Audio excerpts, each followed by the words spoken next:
당신은 혹시 이런 경험이 있습니까? 아무렇지 않게 던진 누군가의 말 한마디가 하루 종일 마음에 남아 지워지지 않았던 적? 그 말이 지나간 자리에서 분노보다 먼저 밀려온 것은 설명하기 어려운 허탈감과 위축감이었을지도 모릅니다. 왜 저 사람은 저렇게 말할까라는 질문보다 내가 뭘 잘못했나라는 생각이 먼저 떠올랐던 순간 말입니다. 그리고 그 순간부터 마음은 조용히 무너져 내리기 시작합니다. 우리는 보통 무례한 사람을 떠올리면 성격이 거칠거나 예의가 없는 사람을 생각합니다. 하지만 실제로 우리를 가장 깊이 상처 입히는 무례함은 큰 소리나 노골적인 공격이 아닐 때가 많습니다. 비웃는 듯한 한마디, 평가하듯 던지는 말, 도움인 척 가장한 지적, 혹은 너를 위해서 하는 말이야 라는 포장 속에 숨은 날카로운 판단입니다. 특히 중년의 시기, 우리는 이미 많은 책임을 짊어지고 살아갑니다. 가정, 자녀, 경제, 건강, 그리고 나이 듦에 대한 불안까지. 이런 시기에 누군가의 무례한 말은 단순한 불쾌함을 넘어 이미 지쳐있던 마음에 오래된 상처를 정확히 건드립니다. 그래서 우리는 생각합니다. 왜 나는 이렇게 쉽게 상처받을까? 불교에서는 이것을 고쿠라고 부릅니다. 하지만 이 고통은 상대의 말 그 자체에서만 생기지 않습니다. 상대의 말은 단지 방아쇠일 뿐, 진짜 고통은 그 말을 붙잡고 놓지 못하는 우리의 마음에서 자라납니다. 상대가 던진 한 문장을 우리 마음이 수십 번, 수백 번 되풀이하며 씹고 삼키는 동안 고통은 점점 커집니다. 회사에서 누군가 당신의 노력을 가볍게 평가했을 수도 있습니다. 가족 모임에서 당신의 선택을 무심히 비난하는 말을 들었을 수도 있습니다. 혹은 자녀 문제, 돈 문제, 나이에 대한 이야기가 마치 당신의 인생 전체를 재단하는 것처럼 느껴졌을 수도 있습니다. 그때 우리는 겉으로는 웃거나 아무 말도 하지 않지만 속에서는 조용히 스스로를 책망합니다. 내가 부족해서 그런가? 내가 더 잘했어야 했나? 이 순간 우리는 모르는 사이에 아주 중요한 것을 넘겨주고 있습니다. 바로 내 가치의 결정권을 타인의 입에 맡기는 것입니다. 불교에서 말하는 집착. 즉 집착직은 무언가를 꼭 붙잡고 놓지 않으려는 마음입니다. 여기서 우리가 붙잡고 있는 것은 타인에게 인정받아야만 괜찮은 나라는 생각입니다. 하지만 잠시 멈춰서 생각해 봅시다. 당신의 삶을 끝까지 살아온 사람은 누굽니까? 당신의 밤을 함께 버텨준 사람은 누구였습니까? 당신이 넘어졌을 때 다시 일어나게 만든 것은 그 무례한 사람이었습니까? 아니면 당신 자신이었습니까? 불교에서는 모든 것이 무상하다고 말합니다. 사람의 말도, 평가도, 감정도, 상황도 모두 잠시 스쳐 지나가는 인연일 뿐입니다. 그런데 우리는 그 중에서도 유독 상처 주는 말에만 머물러서 있습니다. 행복했던 말은 쉽게 흘려보내면서 아픈 말은 마음 한가운데 새겨놓습니다. 여기서 중요한 질문 하나를 던져야 합니다. 이 고통은 정말 저 사람만의 책임일까? 이 질문은 상대를 용서하라는 말이 아닙니다. 오히려 나를 지키기 위한 질문입니다. 왜냐하면 고통의 구조를 이해해야 우리는 같은 상처를 반복해서 받지 않게 되기 때문입니다. 무례한 사람은 대개 타인의 마음에 머무를 줄 모릅니다. 그들은 자신의 불안, 자신의 분노, 자신의 결핍을 말이라는 형태로 밖으로 던질 뿐입니다. 그리고 그 말이 어디에 떨어질지는 신경 쓰지 않습니다. 그런데 문제는 그 말이 떨어진 자리에 우리가 스스로 앉아버린다는 데 있습니다. 오늘 이 시간 당신에게 부탁드리고 싶은 것이 하나 있습니다. 지금까지 당신을 괴롭혀왔던 한 문장을 떠올려 보십시오. 아직도 마음속에서 반복되는 그 말입니다. 그리고 아주 조용히 이렇게 물어보세요. 이 말을 붙잡고 있는 것이 지금의 나에게 정말 도움이 되는가? 이 질문은 싸우기 위한 질문이 아닙니다. 도망치기 위한 질문도 아닙니다. 그죠? 내 마음을 제자리로 돌려놓기 위한 질문입니다.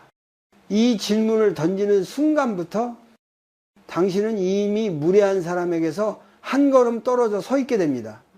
이제 우리는 다음 단계로 나아가야 합니다. 왜 무례한 말 이후에 생각이 멈추지 않고 반복되는지, 왜 마음은 통제하려 들수록 더 괴로워지는지, 그 구조를 이해하지 않으면 상처는 형태만 바꾼 채 다시 찾아옵니다. 지금 이 이야기를 듣고 있는 당신에게 말해주고 싶습니다. 당신이 약해서 상처받는 것이 아닙니다. 당신은 그만큼 오래 참고 오래 버텨온 사람입니다. 그리고 이제는 그 마음을 지키는 법을 배워도 되는 시점에 와 있습니다. 무례한 말을 들은 뒤 그 상황은 이미 끝났는데도 마음은 끝나지 않는 경험을 해본 적이 있습니까? 몸은 집에 돌아왔고 하루는 지나갔는데 머릿속에서는 그 장면이 계속 반복됩니다. 그때 왜 그렇게 말했을까? 내가 이렇게 말했어야 했는데 생각은 멈추지 않고 마음은 쉬지 못합니다. 이것이 바로 우리가 흔히 겪는 생각의 반복입니다. 불교에서는 이것을 망상이라 부릅니다. 망상은 상상이나 허구가 아니라 이미 지나간 일을 다시 붙잡아 끌어오는 마음의 습관입니다. 문제는 이 망상이 고통을 키운다는 데 있습니다. 무례한 사람의 말은 단 한 번이었을지 모릅니다. 하지만 그 말은 우리의 머릿속에서 10번, 20번, 수백 번 다시 재생됩니다. 상대는 아무 일 없다는 듯 살아가는데 고통은 오롯이 우리의 몫이 됩니다. 이때 우리는 스스로에게 묻습니다. 왜 나는 이렇게 집요하게 생각할까? 그 이유 중 하나는 통제하고 싶은 마음입니다. 우리는 본능적으로 불편한 상황을 이해하거나 해결하거나 바로잡고 싶어 합니다. 그래서 생각합니다. 그 사람의 의도를 알아야겠어. 내가 틀린 게 아니라는 걸 증명해야겠어. 다음에는 절대 이렇게 당하지 않을 거야. 이 통제 욕구는 겉으로 보면은 아주 합리적으로 보입니다. 하지만 불교의 관점에서 보면 이것은 또 하나의 집착입니다. 왜냐하면 우리는 통제할 수 없는 것을 통제하려 애쓰고 있기 때문입니다. 타인의 말, 타인의 성격, 타인의 인식은 결코 내 손 안에 들어오지 않습니다.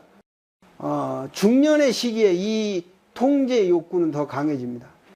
우리는 이미 많은 것을 책임져 왔기 때문입니다.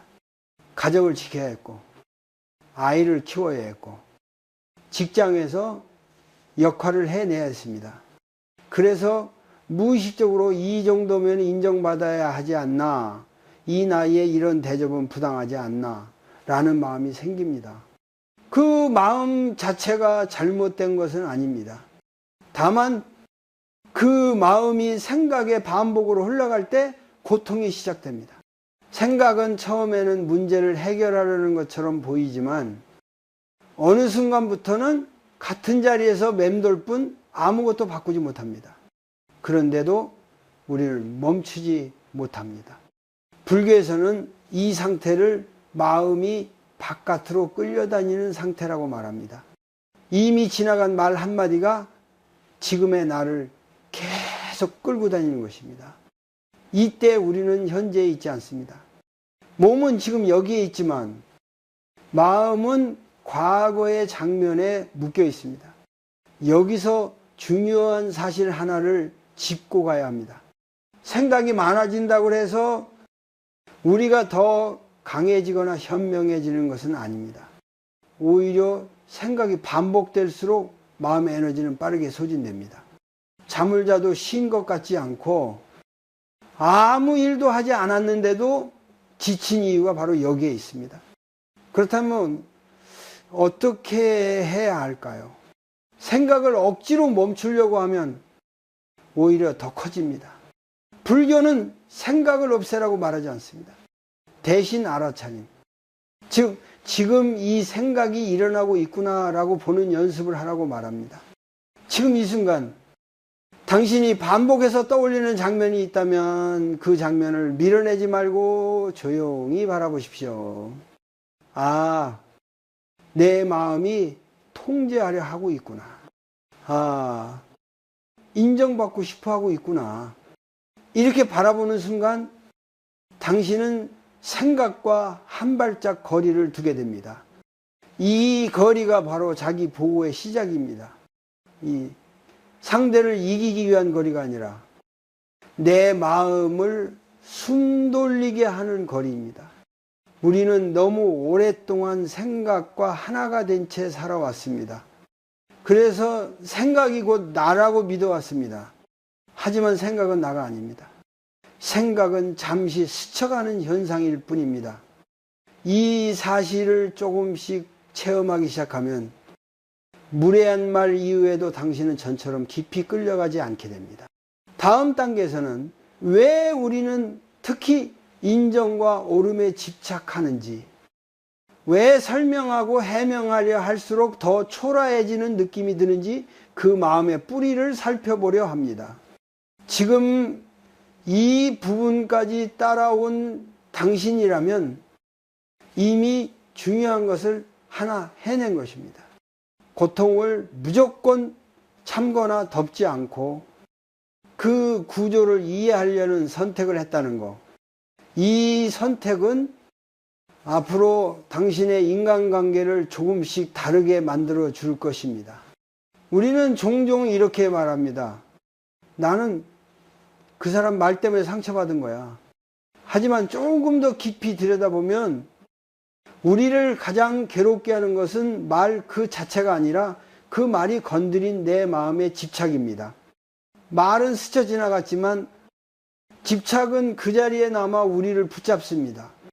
불교에서 말하는 집착은 무언가를 소유하려는 욕심만을 뜻하지 않습니다. 내가 이렇게 평가받아야 한다. 나는 이런 사람으로 보이고 싶다. 이 정도면 인정받아야 한다. 이 모든 생각 또한 집착입니다. 그리고 중년의 시기에는 이 집착이 더욱 단단해지기 쉽습니다. 왜냐하면 우리는 이미 오랜 시간 동안 삶을 책임져 왔기 때문입니다. 가족을 위해 참고, 아이를 위해 양보하고, 조직 안에서 역할을 감당하며 자기 자신을 뒤로 미뤄왔습니다. 그 과정에서 마음 한편에는 말로 표현되지 않은 기대가 쌓입니다. 이만큼 했으니 이제는 존중받아도 되지 않을까. 바로 이 기대가 건드려질 때 무례한 말은 단순한 말이 아니라 존재를 부정당한 느낌으로 다가옵니다. 그래서 우리는 설명하고 싶어집니다. 해명하고 싶어집니다. 오해를 풀어야만 할 것 같습니다. 그렇지 않으면 내가 잘못된 사람으로 남을 것 같기 때문입니다. 하지만 여기에는 중요한 함정이 하나 있습니다. 설명하려는 마음 뒤에는 나는 옳아야 한다는 집착이 숨어 있다는 점입니다. 불교에서는 이것을 아집, 즉 자기중심적인 집착이라고 말합니다. 아집은 반드시 이겨야만 하는 싸움을 만들어냅니다. 그래서 상대가 듣지 않아도 우리는 계속 말하고 상대가 변하지 않아도 우리는 계속 마음을 소모합니다. 예를 들어 이런 상황을 떠올려 보십시오. 직장에서 당신의 성과를 가볍게 폄하하는 말을 들었을 때 당신은 속으로 이렇게 말했을지도 모릅니다.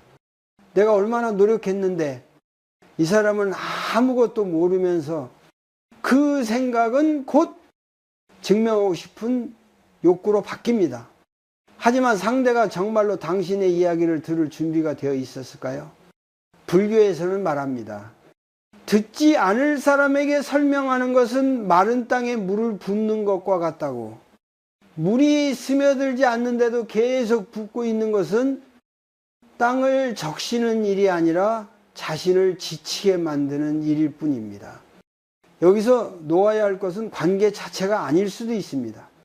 놓아야 할 것은 상대가 나를 이해해 줄 것이라는 기대입니다. 이 기대를 내려놓는 순간 마음은 조금씩 가벼워집니다. 왜냐하면 더 이상 설명하지 않아도 되는 자리에 스스로를 내려놓기 때문입니다. 중년의 많은 사람들은 착해야 한다는 집착도 함께 안고 살아갑니다. 가정을 지키기 위해, 관계를 망치지 않기 위해 늘 참는 역할을 해왔습니다. 그러다 보니 어느 순간 참는 것이 곧 옳은 것처럼 느껴집니다. 하지만 참음이 계속되면 그 안에는 반드시 분노가 쌓입니다. 불교는 참으라고만 말하지 않습니다. 불교가 말하는 인내는 억누름이 아니라 분별해서 내려놓는 지혜입니다. 지금 이 상황에서 내가 지켜야 할 것은 무엇이고 내려와야 할 것은 무엇인지 알아차리는 것이 인내입니다. 이제 아주 짧은 질문 하나를 당신에게 건네고 싶습니다. 이 관계에서 나는 무엇을 붙잡고 있는가? 존중입니까? 인정입니까? 아니면은 좋은 사람으로 보이고 싶은 마음입니까?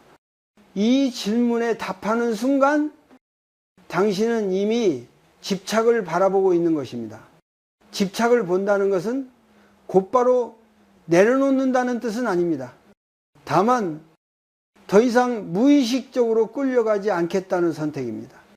이 선택은 아주 조용하지만 삶의 방향을 바꾸는 힘을 가집니다. 다음 부분에서는 사람은 바뀌지 않을 수도 있다는 사실, 그리고 그 사실을 받아들일 때 우리가 어떻게 서 있어야 하는지를 무상이라는 관점에서 이야기해 보려 합니다.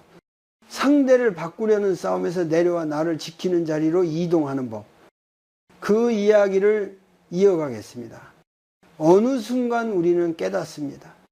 아무리 설명해도, 아무리 기다려도 어떤 사람은 끝내 변하지 않는다는 사실을 말입니다.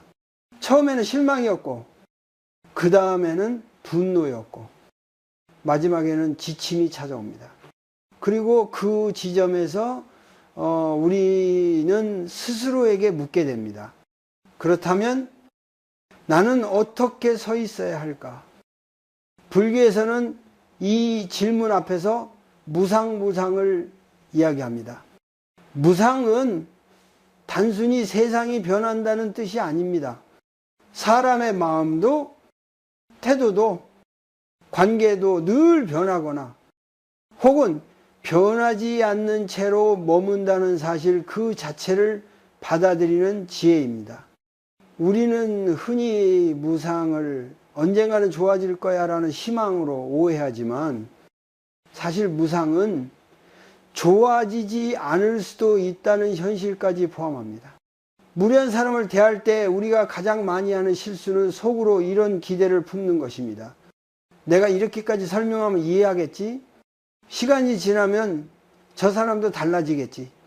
하지만 상대가 변하지 않을 때 그 기대는 그대로 실망과 분노로 바뀝니다. 그리고 그 감정의 무게는 고스란히 우리 몫이 됩니다. 중년이 되면 이 패턴이 더 아프게 느껴집니다. 젊을 때는 버틸 힘이 있었고 기회가 또 있을 거라 믿었습니다.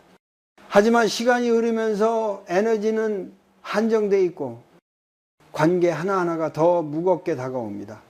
그래서 더 이상 끝없는 설명과 기다림의 마음을 소모하고 싶지 않다는 생각이 들기 시작합니다. 여기서 불교는 아주 단순하지만 어려운 선택을 권합니다. 사람을 바꾸려는 자리에서 내려오라. 상대를 바꾸려는 시도는 겉으로는 관계를 위한 것처럼 보이지만 실제로는 나를 계속 싸움 속에 묶어둡니다. 그 싸움에서 내려오는 것은 패배가 아니라 방향전환입니다. 그렇다면 상대를 포기하라는 뜻일까요? 관계를 끊으라는 말일까요? 꼭 그렇지는 않습니다. 불교가 말하는 무상은 관계를 어떻게 둘 것인가를 다시 선택할 자유를 줍니다. 가깝게 둘 것인지, 거리를 둘 것인지, 아니면 역할만 남길 것인지. 예를 들어 보겠습니다. 늘 말로 상처를 주는 가족이 있을 수 있습니다. 그 가족을 완전히 끊을 수는 없을지도 모릅니다. 하지만 그 말 하나하나의 마음을 다 내어줄 필요도 없습니다. 대화의 깊이를 조절하고 머무는 시간을 줄이고 기대치를 낮추는 것 또한 하나의 선택입니다. 직장에서도 마찬가지입니다. 늘 무례한 상사나 동료가 있다면 그 사람을 설득하는데 모든 에너지를 쏟을 필요는 없습니다. 업무는 업무로만 남기고 내 존재 전체를 그 사람의 평가 위에 올려놓지 않는 것, 이것이 바로 경계입니다. 많은 사람들이 경계를 차갑다고 오해합니다. 하지만 경계는 냉정함이 아니라 자기 보호입니다. 불교에서 말하는 자비는 남을 무조건 받아주는 것이 아니라 고통이 더 커지지 않도록 지혜롭게 멈추는 것입니다. 무상함을 받아들이면 한 가지 중요한 변화가 일어납니다. 왜 저 사람은 저럴까라는 질문이 나는 여기서 어떻게 설 것인가로 바뀝니다. 이 질문은 상대를 중심에 두지 않습니다. 나의 삶, 나의 에너지, 나의 시간을 중심으로 다시 배치합니다. 이 변화는 조용하지만 강력합니다. 더 이상 상대의 기분에 하루가 흔들리지 않고 말 한마디에 자존감이 무너지지 않습니다.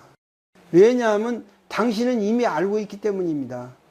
모든 사람은 변하지 않을 수도 있고 그것은 내 실패가 아니라는 사실을 말입니다.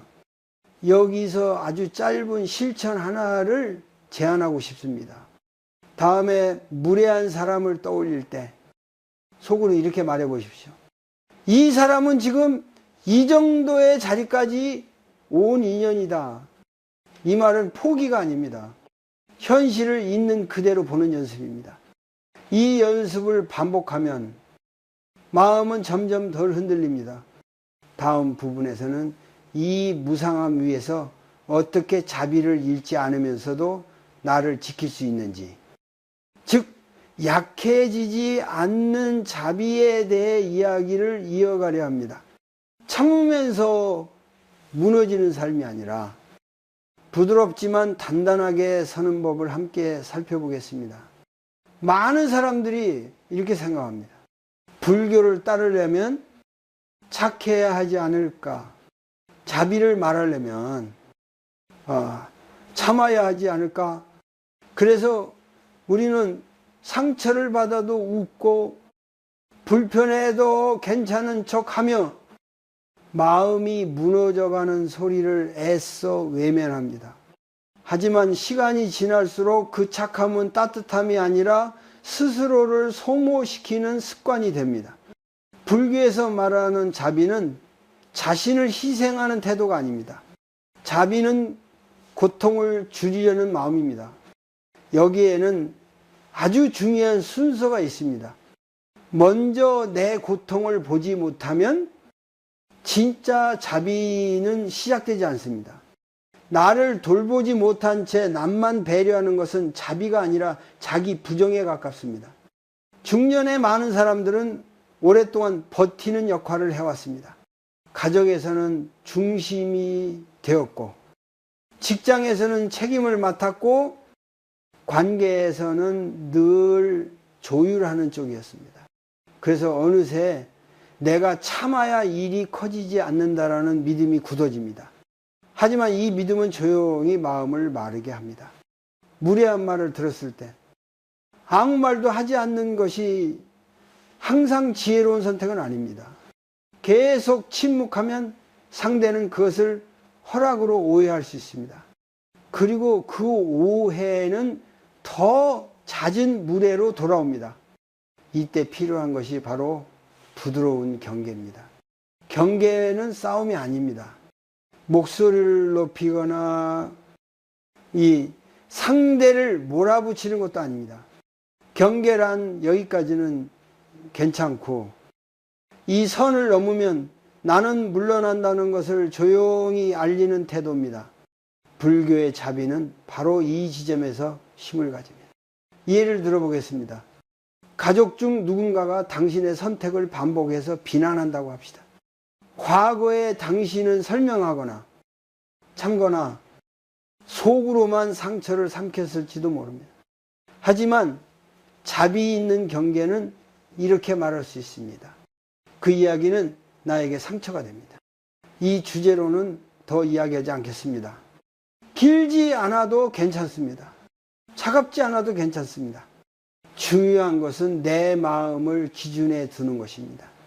많은 사람들이 이 순간을 두려워합니다. 이렇게 말하면 관계가 틀어지지 않을까? 나를 나쁜 사람으로 보지 않을까? 이 두려움의 뿌리를 보면 우리는 다시 인정에 대한 집착으로 돌아옵니다. 모두에게 좋은 사람으로 남고 싶은 마음. 그 마음이 우리를 다시 상처받는 자리로 데려갑니다. 불교에서는 말합니다. 모든 인연은 각자의 업을 따라 만난다고. 어떤 인연은 배움을 주고 떠나고, 어떤 인연은 경계를 배우게 하고 머뭅니다. 모든 관계를 부드럽게 유지해야 할 의무는 우리에게 없습니다. 자비는 때로 거리를 두는 형태로 나타납니다. 상대를 미워해서가 아니라 내 마음이 더 이상 그 상황을 감당할 수 없음을 정직하게 인정하는 것입니다. 이 선택은 이기적이지 않습니다. 오히려 더 큰 상처를 막는 지혜로운 선택입니다. 여기서 하나 기억해야 할 점이 있습니다. 경계를 세운다고 해서 상대가 바로 이해하거나 태도를 바꾸지는 않을 수 있습니다. 하지만 중요한 변화는 이미 당신 안에서 일어납니다. 더 이상 말 한마디에 하루의 기분이 무너지지 않고 관계 하나에 자존감이 흔들리지 않습니다. 자비는 감정이 아니라 태도입니다. 분노를 억누르는 것이 아니라 분노가 생길 필요 없는 자리에 스스로를 두는 태도입니다. 이 태도는 연습이 필요합니다. 처음에는 어색하고 마음이 불편할 수도 있습니다. 하지만 반복할수록 마음은 점점 안정됩니다. 지금 이 순간 당신에게 작은 질문 하나를 남기고 싶습니다. 나는 지금 자비라는 이름으로 나를 다치게 하고 있지는 않은가? 이 질문은 당신을 비난하기 위한 것이 아닙니다. 이제는 나를 포함한 자비로 삶을 다시 정렬해도 된다는 허락입니다. 다음 부분에서는 이 경계를 실제 상황에서 어떻게 말과 행동으로 표현할 수 있는지, 즉 싸우지 않으면서도 나를 지키는 반응의 기술에 대해 조금 더 구체적으로 이야기해 보려 합니다. 부드럽지만 분명한 말, 그 힘을 함께 살펴보겠습니다. 무례한 사람 앞에서 가장 어려운 것은 무엇일까요? 화내지 않는 것도 아니고 참는 것도 아닙니다. 가장 어려운 것은 말하지 말아야 할 말을 멈추는 것입니다. 우리는 흔히 한마디만 더 하면 이해할 텐데 라고 생각하지만 바로 그 한마디가 마음을 더 소모시키는 시작이 되곤 합니다. 불교에서는 말 또한 하나의 업이라고 말합니다. 말은 공기처럼 사라지는 것 같지만 사람의 마음에는 오래 남아 흔적을 만듭니다. 그래서 지혜로운 반응이란 많이 말하는 것이 아니라 필요한 만큼만 말하는 것입니다. 무례한 사람과 마주할 때 우리가 빠지기 쉬운 함정은 이겨야 한다는 마음입니다. 내가 옳다는 것을 보여주고 싶고 상대의 틀림을 증명하고 싶어집니다. 하지만 상대가 이미 자기 말이 옳다고 믿고 있다면 그 대화는 교류가 아니라 힘겨루기가 됩니다.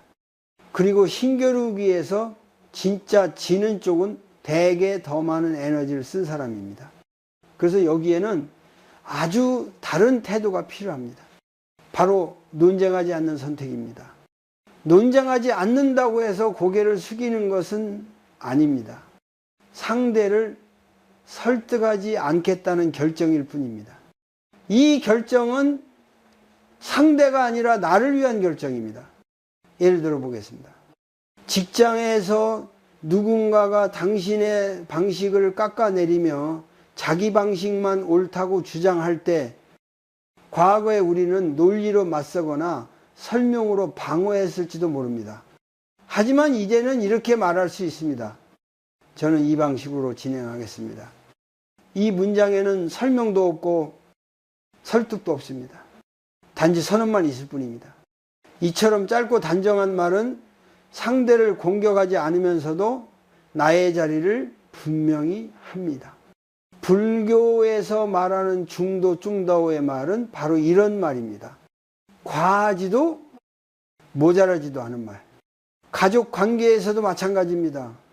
반복되는 지적이나 비교 앞에서 모든 감정을 다 쏟아낼 필요는 없습니다. 그 이야기는 더 듣지 않겠습니다. 지금은 이 주제를 이야기하고 싶지 않습니다. 이 말은 차가운 거절이 아니라 나를 보호하는 문장입니다. 처음 이런 말을 꺼낼 때 마음이 불편할 수 있습니다. 심장이 빨리 뛰고 괜히 미안해질 수도 있습니다. 하지만 이것은 당신이 잘못해서가 아니라 지금까지 너무 오래 자기 경계를 사용하지 않았기 때문입니다. 사용하지 않던 근육이 처음엔 아픈 것과 같습니다. 중요한 것은 말의 내용보다 태도입니다.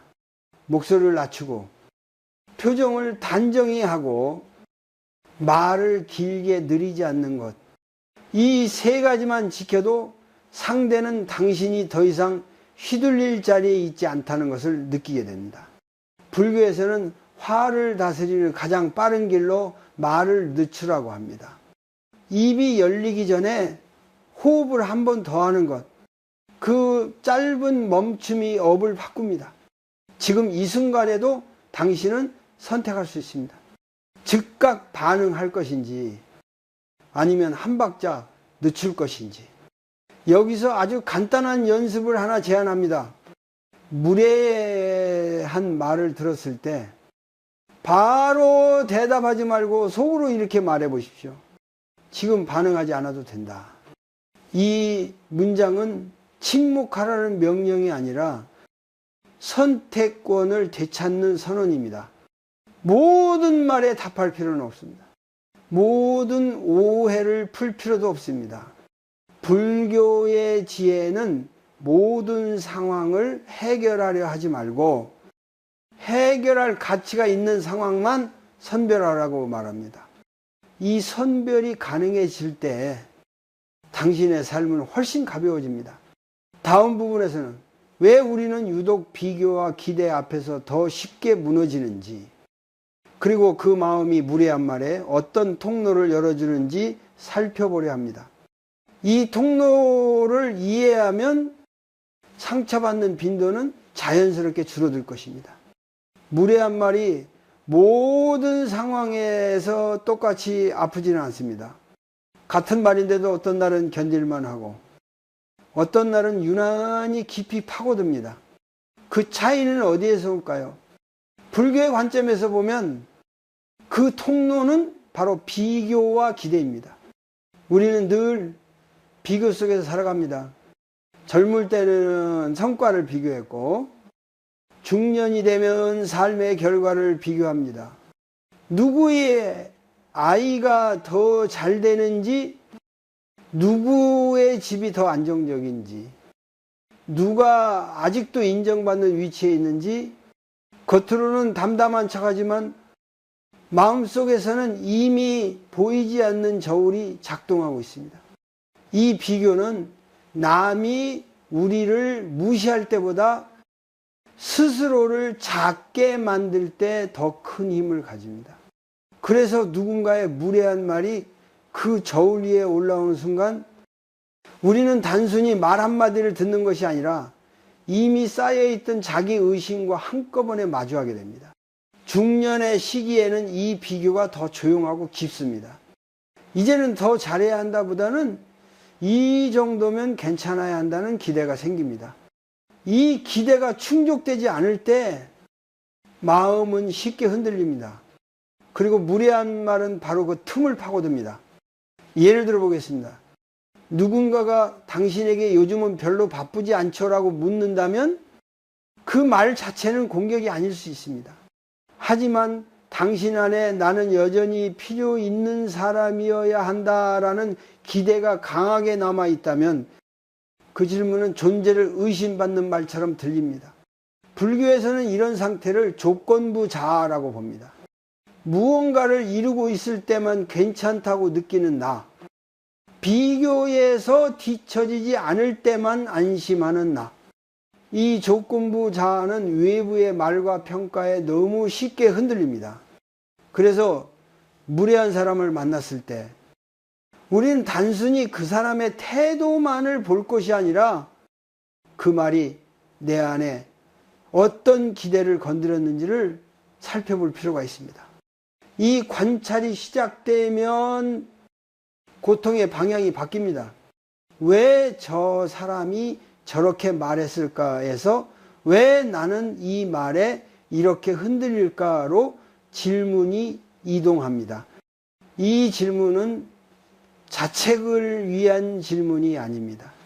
오히려 나를 이해하기 위한 질문입니다. 비교는 끝이 없습니다. 항상 더 위가 있고 항상 더 나아 보이는 삶이 있습니다. 그 비교 위에서 자존감을 세우려 하면 마음은 쉴 자리를 잃습니다. 불교에서는 이 끝없는 비교를 끝나지 않는 갈증이라고 말합니다. 이제 잠시 당신에게 묻고 싶습니다. 지금 나를 가장 힘들게 하는 기대는 무엇인가?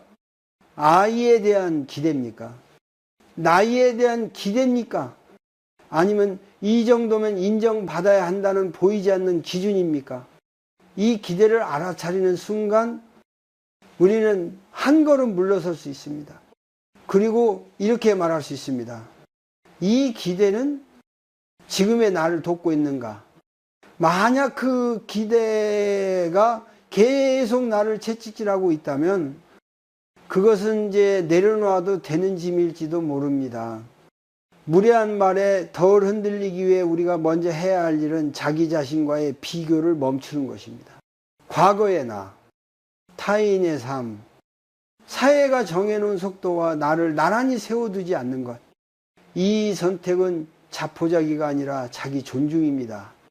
다음 부분에서는 이 흔들림을 실제로 멈추게 하는 아주 구체적인 방법, 즉 몸과 호흡을 통해 마음을 진정시키는 실천을 함께 해보려 합니다.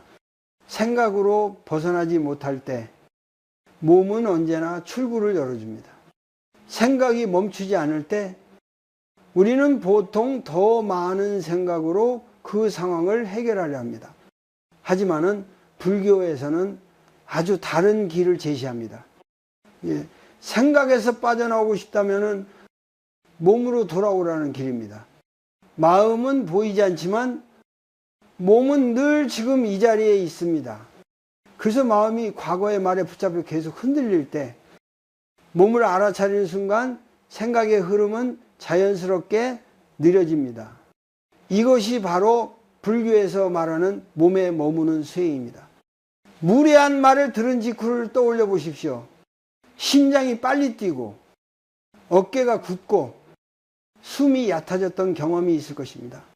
그때 우리는 괜찮아야 돼라고 마음을 다그치지만 몸은 이미 긴장 속에 들어가 있습니다. 이 상태에서 아무리 좋은 말을 스스로에게 해도 마음은 쉽게 가라앉지 않습니다. 그래서 이 부분에서는 아주 단순한 첫 번째 실천을 함께 해보려 합니다. 설명보다 체험이 중요합니다. 지금 이 순간에도 조용히 따라해도 괜찮습니다. 먼저 자리에 앉아 있다면 발바닥이 바닥에 닿아 있는 느낌을 가볍게 느껴보십시오. 서 있다면 몸의 무게가 어디에 실려 있는지 느껴봅니다.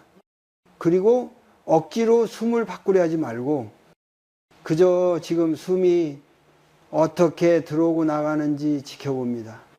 들이마시는 숨이 어디까지 내려오는지, 내쉬는 숨이 어디에서 풀리는지 잘 하려고 하지 않아도 됩니다. 알아차리기만 하면 충분합니다. 이렇게 몇 번만 호흡을 바라봐도 마음은 서서히 생각에서 몸으로 내려옵니다. 이때 중요한 점은 무례했던 사람이나 그 말에 대해 아무 결론을 내리려 하지 않는 것입니다. 지금은 해결의 시간이 아니라 진정의 시간이기 때문입니다. 불교에서는 화를 다스리는 가장 빠른 길로 몸을 안정시키는 것을 꼽습니다. 몸이 안정되지 않은 상태에서 마음의 결정을 내리면은 그 결정은 대부분 후회로 이어지기 쉽습니다. 그래서 먼저 몸을 안전한 자리로 데려오는 것이 지혜입니다. 이 연습은 아주 짧아도 괜찮습니다. 30초, 1분이면 충분합니다. 중요한 것은 반복입니다. 무례한 말을 들었을 때마다 바로 반응하지 않고 숨을 한 번 더 느끼는 것. 이 작은 멈춤이 당신의 하루를 바꿉니다. 여기서 하나 더 기억해 두면 좋은 문장이 있습니다. 마음속으로 이렇게 말해 보십시오. 지금 이 순간 나는 안전하다. 이 문장은 상황을 부정하는 말이 아닙니다. 지금 여기에 몸이 위험하지 않다는 사실을 다시 확인하는 말입니다. 이 연습을 계속하다 보면 놀라운 변화가 생깁니다. 같은 말을 들어도 예전처럼 바로 흔들리지 않고 감정과 감정 사이에 아주 작은 공간이 생깁니다. 그 공간이 바로 선택의 자리입니다. 다음 부분에서는 이 공간 위에서 어떻게 마음을 정리하고 어떤 것을 붙잡고 어떤 것을 내려놓을지 조용히 돌아보는 두 번째 실천, 관찰과 선택의 연습을 이야기해 보려 합니다. 마음이 조금 가라앉으면 이제 우리는 다음 단계로 나아갈 수 있습니다. 숨을 통해 반응을 멈췄다면 이제는 어떤 것을 붙잡고 있었는지를 조용히 바라볼 차례입니다. 이 단계는 문제를 분석하기 위한 시간이 아니라 마음을 정리하기 위한 시간입니다. 불교에서는 고통이 생길 때마다 무언가를 잘못해서가 아니라 무언가를 잘못 붙잡고 있기 때문이라고 말합니다. 그래서 이 실천의 핵심은 옳고 그름을 따지는 것이 아니라 붙잡음과 내려놓음을 구분하는 데 있습니다. 먼저 무례한 말을 들었던 장면을 아주 멀리서 바라보듯 떠올려 보십시오. 그때의 감정을 다시 느끼려 애쓰지 않아도 됩니다. 그저 이렇게 물어봅니다. 이 말이 내 안에 무엇을 건드렸을까? 존중입니까? 인정입니까? 아니면 나는 무시당하면 안 된다는 오래된 신념입니까? 정답을 찾으려 하지 말고 떠오르는 것을 그대로 두십시오. 이 질문이 중요한 이유는 우리가 붙잡고 있는 것이 보이면 그 다음 선택이 가능해지기 때문입니다. 보지 못하면 계속 끌려가지만은 보게 되면은 조금씩 거리를 둘 수 있습니다. 여기서 두 번째 질문을 던져봅니다. 이 붙잡음이 지금의 나를 지켜주고 있는가? 만약 그 붙잡음이 계속 마음을 조이게 하고 나를 더 긴장하게 만든다면 그것은 이제 내려놓아도 되는 짐일 수 있습니다. 불교에서 말하는 내려놓음은 포기나 체념이 아닙니다. 더 이상 나를 다치게 하는 방식으로 스스로를 지키지 않겠다는 결정입니다. 이 결정은 아주 조용하지만 삶의 방향을 바꿉니다. 이제 마지막 질문입니다. 이 상황에서 내가 지키고 싶은 것은 무엇인가? 관계입니까? 내 평온입니까? 아니면 굳이 증명하지 않아도 되는 나 자신의 존엄입니까? 이 질문에 대한 답은 사람마다 다를 수 있습니다. 중요한 것은 습관이 아니라 의식적인 선택으로 답을 고르는 것입니다. 이 선택이 쌓이면 같은 상황에서도 당신의 반응은 점점 달라집니다. 이 실천은 종이에 적어도 좋고 마음속으로만 해도 괜찮습니다. 시간이 길 필요도 없습니다. 하루에 한 번 혹은 일이 있었던 날에만 잠시 돌아보면 충분합니다. 이렇게 돌아보는 습관은 자기 비판을 줄이고 자기 이해를 깊게 합니다. 그리고 어느 순간부터 무례한 사람은 더 이상 삶의 중심에 서지 않게 됩니다. 중심에는 당신의 선택과 기준이 조용히 자리 잡습니다. 이제 마지막 부분에서는 이 모든 과정을 지나 어떻게 살아가면 좋을지, 무례한 세상 속에서도 마음을 잃지 않고 단단하게 서는 삶의 태도를 정리해 보려 합니다. 이제 마지막 자리까지 왔습니다. 여기까지 함께 온 당신은 이미 예전과는 다른 자리에 서 있습니다. 무례한 말을 없애는 법을 배운 것이 아니라 그 말에 삶의 중심을 내주지 않는 법을 조금씩 익혀왔기 때문입니다. 우리는 살아가며 완전히 무례한 사람이 없는 세상에서 살 수는 없습니다. 어디를 가든 어떤 나이가 되든 상처 주는 말은 나타납니다. 그래서 중요한 것은 세상을 바꾸는 것이 아니라 내가 서 있는 자리를 분명히 하는 것입니다. 불교에서는 삶을 물 위에 배를 띄우는 것에 비유합니다. 물결을 없앨 수는 없지만 배의 방향은 잡을 수 있다고 말합니다. 무례한 말은 물결이고 당신의 선택은 배의 방향입니다. 이제 당신은 알고 있습니다. 모든 말에 반응할 필요가 없고 모든 오해를 풀 필요도 없으며 모든 관계를 지켜야 할 의무도 없다는 것을요. 이 차가운 무관심이 아니라 따뜻한 분별에서 나옵니다. 중년 이후의 삶은 더 많이 증명하는 삶이 아니라 더 잘 선택하는 삶이 되어야 합니다. 누구에게 에너지를 쓰고 누구에게 거리를 둘지, 어디서 멈추고 어디에 마음을 둘지, 이 선택이 곧 당신의 삶의 질을 결정합니다. 당신이 누군가의 말 앞에서 잠시 흔들릴 수는 있습니다. 그것은 약함이 아닙니다. 오히려 여전히 느낄 수 있는 마음을 가지고 있다는 증거입니다. 다만 이제는 그 흔들림에 머무르지 않아도 됩니다. 불교에서 말하는 자유는 아무것도 느끼지 않는 상태가 아니라 느끼되 끌려가지 않는 상태입니다. 분노가 올라와도 그 분노가 나를 말하게 하지 않고, 상처가 생겨도 그 상처가 나를 정의하지 않게 하는 것, 이것이 수행이 삶이 되는 순간입니다. 마지막으로 아주 짧은 문장을 당신에게 남기고 싶습니다. 앞으로 누군가의 말이 마음을 흔들 때마다 속으로 이렇게 말해 보십시오. 이 말이 내 삶의 방향을 결정할 수는 없다. 이 문장은 상대를 밀어내는 말이 아니라 나를 제자리로 데려오는 말입니다.